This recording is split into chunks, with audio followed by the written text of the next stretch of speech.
expecting to see a violent, physical, big man strike and knock people back.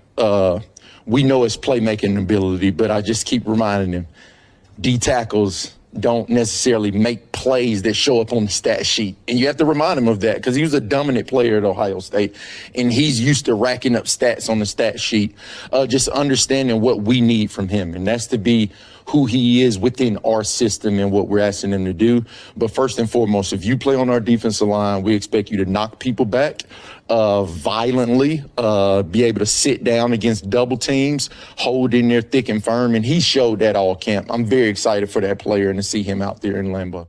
So Calvin Sheppard talked about what he expects out of Tyleik Williams, and he kind of said he was a dominant player statistically at Ohio State last year, but he says this year he don't want him to focus on statistics, you know, take on double teams and plug up holes. And, you know, just because he statistically may not, you know, get the great numbers, he don't want him to look at that. He just wanted to look at doing what he needs to do and fill his position. And like I said, I think guys like, you know, Aaron Donald, you know, and like Warren Sapp and putting up video game numbers and sacks at defensive tackle position, you know, J.J. Watt in 3-4 in the 4-3, I mean 3-4 was playing that defensive end position, basically like a defensive tackle position, putting up 20+ sacks.